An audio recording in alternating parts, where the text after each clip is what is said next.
kondisi daya beli masyarakat semakin melemah. Ada banyak indikasi yang menunjukkan tren tersebut. Beberapa di antaranya adalah proyeksi menurunnya jumlah pemudik lebaran, deflasi selama 2 bulan berturut-turut di awal tahun 2025, serta tren peningkatan transaksi gadai menjelang Idul Fitri. Semua fenomena itu mengindikasikan tren pelemahan daya beli yang semakin menurun. Deflasi Februari tahun ini, misalnya, terbilang sebagai sebuah fenomena yang anomali, mengingat terjadi 1 bulan menjelang Ramadan, di mana tingkat konsumsi masyarakat biasanya meningkat. Sebagai perbandingan pada Februari tahun lalu yang juga menjelang Ramadan, BPS justru mencatat terjadinya inflasi. Secara teoritis, deflasi adalah kondisi penurunan harga barang jasa di satu periode tertentu.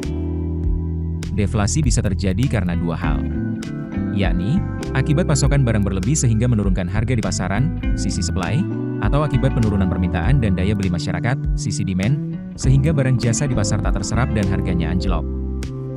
Sementara fakta di lapangan lebih memperlihatkan adanya sinyal pelemahan daya beli masyarakat, ketimbang pasokan barang berlebih. Hal ini terlihat dari penjualan sepeda motor baru yang mengalami penurunan pada awal tahun ini.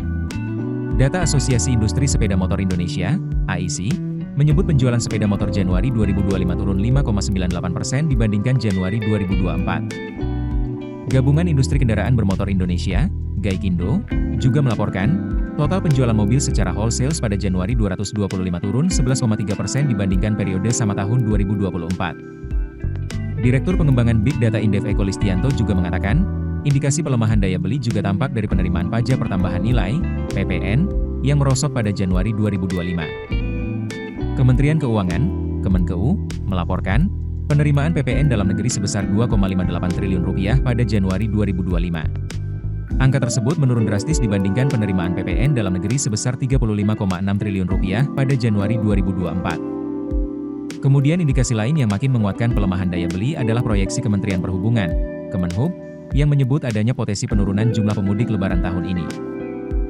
Seiring dengan itu, jumlah uang beredar di masyarakat selama Lebaran juga diproyeksikan ikut merosot.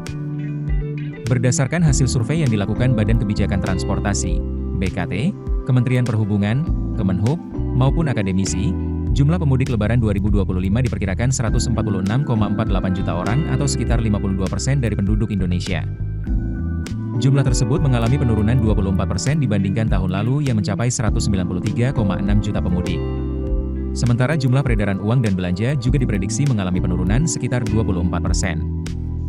Tahun ini, jumlah uang yang beredar selama momen Hari Raya Idul Fitri diprediksi mencapai Rp137,97 triliun, lebih rendah dibandingkan tahun lalu yang mencapai Rp157,3 triliun.